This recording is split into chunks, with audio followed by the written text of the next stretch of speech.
Hey guys, welcome back to today's video. Today is Thursday, April 8th, 2021, and today I'm going to be taking a look at a 2024 presidential electoral map and talking about three states in particular that I believe the GOP is currently overestimating their support and overestimating the reach that they have in these states. Now, the reason why I think that this is certainly an interesting topic is because both parties seem to be overestimating and sometimes underestimating the amount of support that they have in certain states. And I think that the Democratic Party, in many ways, overestimated their support in certain states in 2016. But following the 2020 election, from what I've heard from Republican officials, they are very confident about their abilities in some of these states. And I think that after the 2020 election, what should have been something that was sort of a rude awakening for them just sort of reaffirmed their incorrect belief that these states were going to be solid for the Republican Party in the future. And I think that some of these states are obvious. We're going to talk about a little bit more than just three states. I think that there are certainly some that the GOP might still be expecting to do super well in despite the Democratic Party's recent success. I'm not going to consider those states where the Republican Party completely overestimates their support only because they have recently turned to the Democratic Party, also hinting at which two states I'm talking about. But overall, I think that you will find these states to be ones where the Republican Party is probably going to be investing a lot less resources and pretty much try to ride out their 2020, 2016, 2018 victories, assuming that that means that they're solid ahead of the 2024 presidential election or even the 2022 midterm elections. So the first state we're going to go ahead and talk about the state of North Carolina. Now, I know what you might be thinking. Why is North Carolina a state where I believe the Republican Party is overestimated, even though they won it in every election in the 21st century except for once? And I want to point out, while North Carolina is largely inelastic, and what I mean by that is North Carolina, always a swing state, but almost always votes in the same direction and by the same amount. A 1-2 point margin for the GOP, that's nearly exactly what happens, on a lot of these races, or single-digit margins for the GOP. Donald Trump won the state by 1.3% in the 2020 election compared to 3.7% back in 2016. So it did take a little bit of a turn in favor of the left. If you're looking at the shift from 2016, very similar areas. If you're looking at the rural counties, shift to the right. If you're looking at the urban areas, you're seeing a shift to the left. But overall, North Carolina got narrower than where it was back in 2016. And I think this is an indicator of many, that North Carolina will be a state that the Democratic Party might be able to win in 2024 and then lose the Rust Belt. Now, that would have been completely unrealistic back in 2012. I don't know. We don't have the map up here for 2012, but we do have the 2016 map.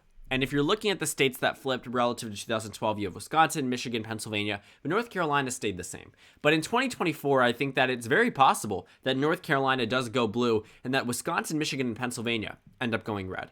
Now, if you're wondering, yes, I will be making a video talking about the states that the Democratic Party, I think, overestimates their support in. But today we're talking about the Republican Party. So let's focus on them. And looking at North Carolina, I think that just because of the GOP's recent successes in the states, they believe that this state is going to be very, very solid. I'm going to correct myself. It was actually a 3.6% margin of victory, not 3.7. Not much of a difference, but details do matter.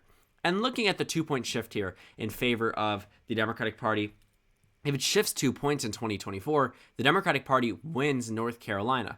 On top of that, I wouldn't exactly say that North Carolina is this state that is against electing Democrats like some other swing states have been in the past. For example, Georgia and Arizona. If you're looking at North Carolina on the same ballot that Donald Trump was elected on amidst COVID-19, Roy Cooper, the Democrat, was actually reelected in this state. He won by 4.5 points. So looking at the margin in the governor election, it was actually larger for the Democrat than it was for the Republicans in both the Senate and on the presidential level. So looking at North Carolina, they're not exactly too far away from electing a Democrat, and I think that with the right candidate, the Democrats certainly can tap into a base here that was completely energized in 2008, that moved away in 2012, moved away even further in 2016, that started to come back in 2020. And I think the Republican Party is looking at North Carolina and saying, the Democrats really do fall short almost every single time. They fumble a Senate race, a governor's race, House races, special elections, the presidential race.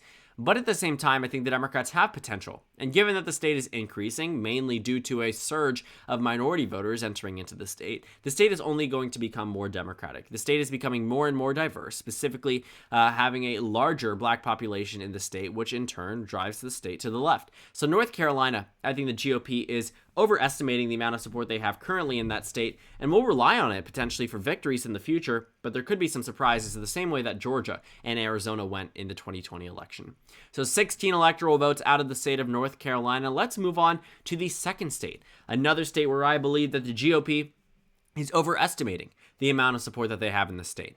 This is the state of Florida, neighboring to North Carolina, but looking at, not directly neighboring, but in the same area, both on the East Coast. And looking at Florida, I think that it's very fascinating that the Republicans did do better in Florida in 2020 than they did back in 2016. That was largely due to a huge surge in minority support for Donald Trump in Florida. Not huge surge, let me not put it that way.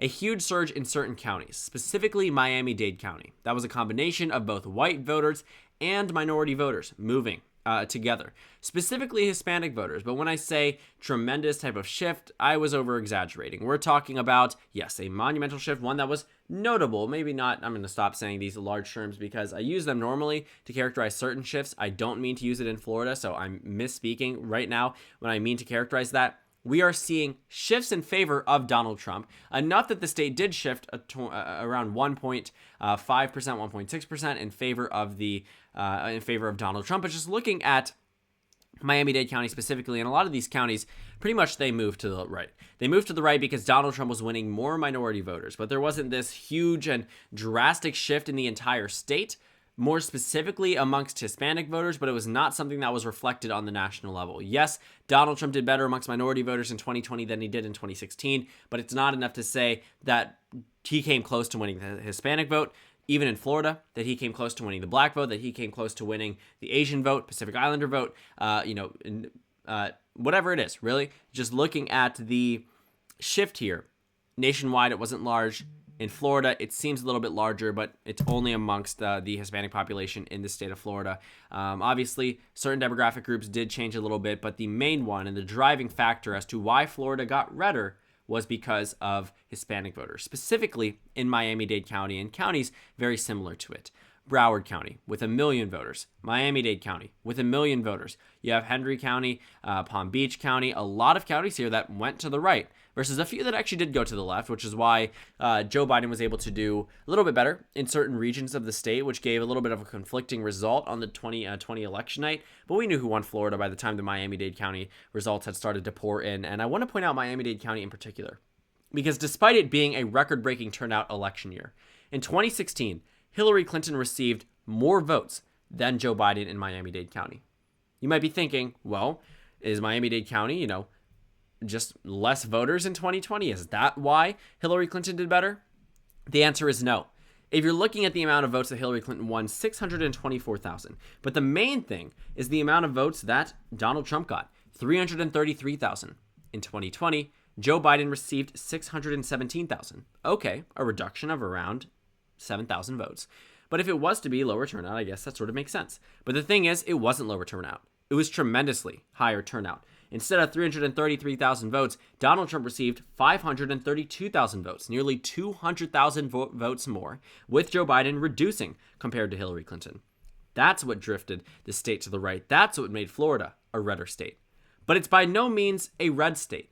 I actually made a video talking about this. You can check it out in the top right corner of the screen, where I pretty much said Florida is not a red state. It should not be considered a red state. It is a swing state. It is a purple state. It is a state that will be hard fought for the next decade, at least, potentially beyond that. Florida is one of those few swing states that will probably stay, given the very interesting I don't know why I'm messing up here.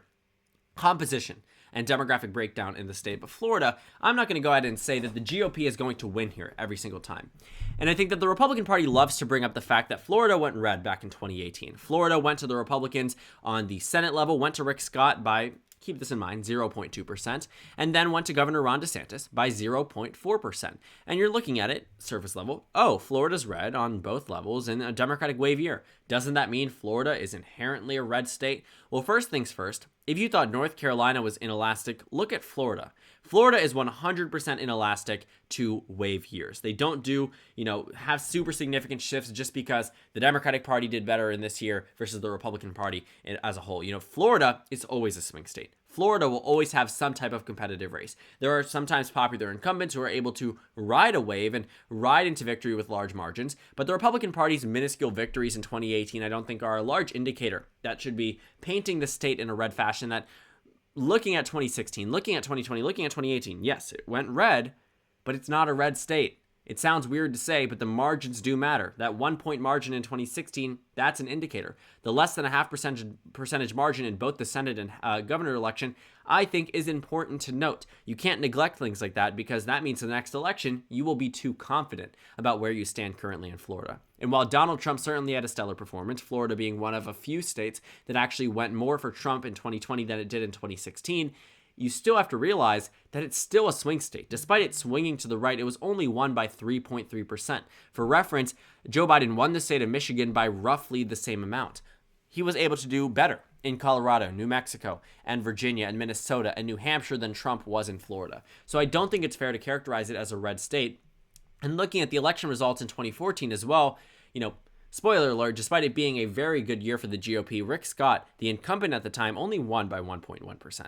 So it's a close year no matter what type of, red, blue, year for whichever party. Florida is always competitive, and I don't think that we should be looking at it. And I think the GOP is certainly overestimating their support because of a pretty strong victory for Donald Trump, but it's not an indicator of how the state is going to be competitive in the future, or what they would assume, not competitive in the future. And the final state, 41 electoral votes out of the state of Texas, that I think that the GOP is also overestimating their support in. After the 2020 election, this is the state that I was thinking about the most when I said that they should have had a wake-up call. When Donald Trump won the state of Texas by simply 5.6%, that should have been warning sign number one. The thing is, Donald Trump did improve in Texas amongst Hispanic voters. However, white voters on the outskirts of Dallas, Houston, Austin, San Antonio, they turned away from Donald Trump. They may have elected him in 2016, and they may have voted for him as a whole in Texas, but they did shift to the left. That's why Texas went from being a 16-point margin for Romney down to a 9-point margin for Trump in 2016, down to a 5.6% margin for Trump in 2020. We're talking about a reduction of over 10 points across two elections. 10 points. The swing from 2012 to 2016, 7%. The swing from 2016 to 2020, a shift of 3.4%. You shifted an additional 3.4%, you're down to 2.2%. You do it again, and 2028, Texas flips. So Texas is gone in the future. Realistically speaking, the Democratic Party has been making gains for a reason. They have been incrementally increasing their margins here. And while the GOP may be drawing very similar conclusions like Florida, and Texas also has a very strong Republican history, the last time Texas went to a Democrat was in 1976. So looking at the long streak here, we're talking decades have passed since the Democratic Party was able to win Texas. But if you're looking at it, yes, surface level, it's a red state, presumably. But it was closer than many others. And if you look at the competitiveness of the states, while the governor election seems like a large margin, it was certainly closer than where it was back in 2014. You look at the Senate race, it went to Ted Cruz by 2.6%. 2.6%. Texas is a swing state. There's no way getting around it. If New Hampshire is a swing state, Texas is a swing state. Texas went for Trump more. Texas went for Trump less than Minnesota went for Biden. Then New Hampshire went for Biden. Then Maine went for Biden. Then Virginia went for Biden. Then Colorado went for Biden. Then New Mexico. These were all the opposite back in 2016. Every single one of those states that I mentioned voted for Hillary Clinton by a lesser margin than Donald Trump's margin of victory in Texas. Look at how the tables have turned. Colorado, New Mexico, New Hampshire, Minnesota, Maine, Virginia, 7 points are up. Texas, 6 points, rounding upwards. Looking at Texas, it is certainly going to be a competitive state, and I've seen so many comments on Twitter, Instagram, other forms of social media, even on here, from right-wingers who refuse to accept that Texas is a swing state. That will be your own downfall. 2020 should have been that wake-up call. When Donald Trump won Texas by a very narrow margin, that should have been your wake-up call. 5.6%? Yes. That would be good if it was an individualized race. But given Texas' strong Republican history, this is not a good margin. 2016 was not a good margin. Despite Hillary Clinton doing worse in every single state besides a few, Texas was one of those few states that went to Donald Trump by a lesser margin than it did for Romney. Almost every other state was the exact opposite way. Why? Because Romney didn't win the election. But instead, Texas shifted 7 points. And you could have blamed it on the third-party candidates. But 2020 refutes that. Because when it did come down between two candidates, Donald Trump sure got 52.1% of the vote, but Joe Biden came the closest of any Democratic nominee since 1976, the last time a Democrat won here. So looking at Texas, very, very good results for the Democratic Party. And I think the GOP is certainly overestimating the amount of residual support that they will have carrying over into the next few elections, because at the end of the day, Texas is still a swing state.